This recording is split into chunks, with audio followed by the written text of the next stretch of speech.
everybody. Thanks for waking up with us here on Wake Up Charlotte to Go. I'm Ben Thompson. And I'm Carolyn Breck. Let's send it over to Larry Sprinkle for a check of our forecast. What's going on, Larry? Hey, good morning. Yeah, what's going on? We're starting to see the fog lift out of here. Should be a pretty decent day shaping up, even by the afternoon. Some peaks of sunshine. I think everybody's ready for a little bit of that. As we head towards the 1 o'clock hour at 49 degrees, we're going to be close to 50 for high temperatures today. Mid-30s and clear skies around 10 o'clock tonight. Nationwide, it's just unbelievable. Some of these temperatures. High only 16 in Oklahoma City. That's Dallas. High today 22. 9 the high Minneapolis.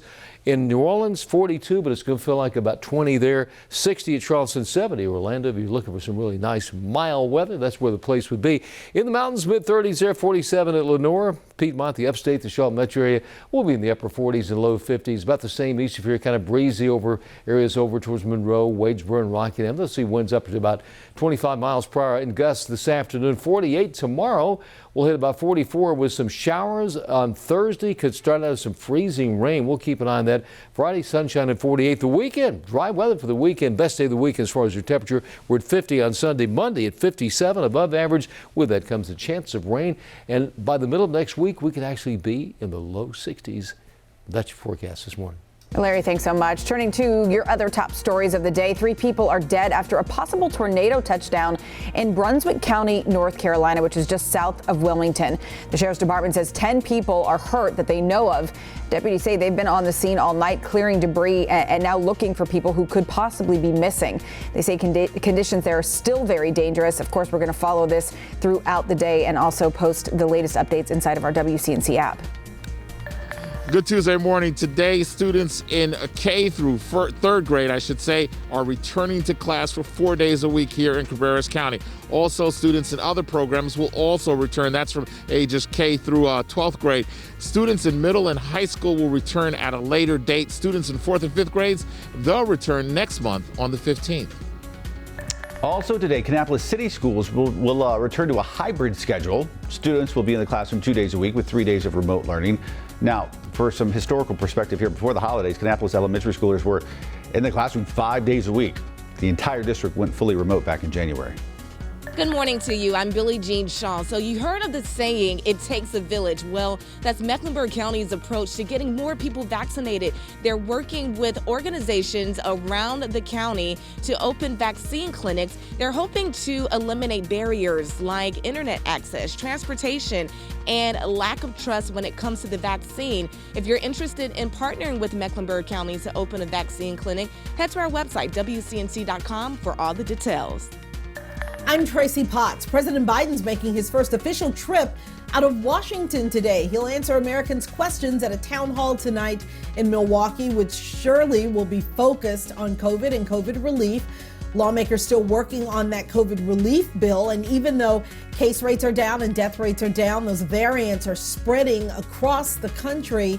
President Biden now also wanting to focus on immigration. Democrats announced they will be introducing an immigration reform bill in a few days.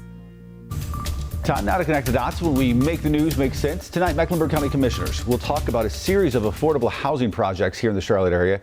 As you know, it has been a huge issue for the Queen City for a long time now. And the thing is, no matter how much money you make, the issue still affects you and your family. The housing crisis doesn't just affect folks who can't afford a place to live. It impacts all of us. Let's connect the dots. Economists say high housing costs can actually make traffic worse. When people can't afford to live near their job, they move somewhere cheaper, further away from work.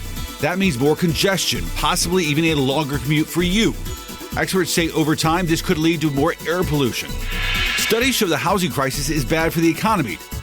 Sounds obvious, right? Well, it's kind of a backwards correlation. If people are spending a majority of their income on rent, they're not spending it on other things like going out to dinner or shopping. That kind of spending is what helps boost local economies. A report from the Urban Institute finds that affordable housing prices actually stimulates job growth in other industries within a city. And that is connecting the dots. And the thing is, the numbers here in Charlotte are just staggering. City leaders estimate 55,000 people in the Queen City don't have affordable places to live. What does that mean, really? Well, 55,000, that's about 3/4 of Bank of America Stadium. Rachel. Interesting there. All right, thanks, Ben.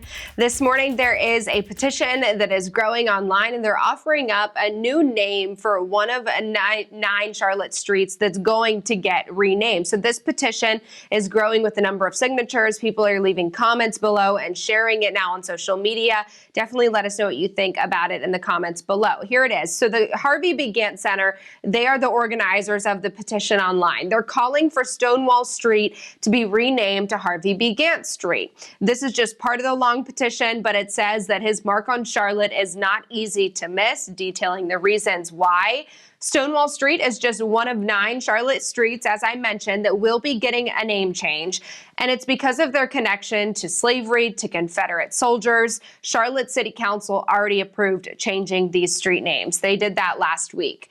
Gantt is a huge figure in the Queen City. He served on our city council before breaking barriers as the city's first Black mayor. From there, he continued to be an advocate for equal rights. Some of you have weighed in after signing this petition online. Marquise is one, leaving a comment saying that we need to do history right. Nadia says that it's time to get these streets renamed for the right people. So what is next now? Well, the petition organizers are hopeful that a bunch of signatures will sway Charlotte City Council's decision, get their attention to make this change. As of now, though, City Council has not announced any official name changes. As soon as we hear any updates on this, of course, we'll pass it along to you here on Wake Up Charlotte. Guys, back to you. Rachel, thanks. Now to some stories to keep you and your family safe and sound today. So when we do get vaccinated against COVID-19, we're all going to want to do all the things we couldn't do, right? Go to a party, a vacation, say. But experts say not so fast. South Carolina doctor, in fact, sharing what you should and should not do after getting the shot. He says it is okay to expand your bubble and start hanging out with people who you don't live with, but you should wait a little longer to see the more vulnerable people like your grandma, for example, and also keep wearing those masks when you leave your house. Are you not getting enough sleep at night? Well, think about this. You might want to set down your phone. Yep, you may be falling victim of revenge bedtime procrastination. Oh, okay. Right? That's basically when you're just tired after a long day, but you can't stop yourself from scrolling through social media late into the night. We're all probably guilty of it. Experts found this is the most common in people who are super busy and even overworked during the day. Best way to avoid it? Set aside 30 minutes a day to spend on social media. Just go all in for those 30 minutes. That way, at the end of the day, you don't feel like you have to catch up and, Fear of missing out. That's part of it too, yes. Yeah. Well, make sure you watch us every morning. You don't want to miss out, starting at 4:30 a.m. on Wake Up Charlotte.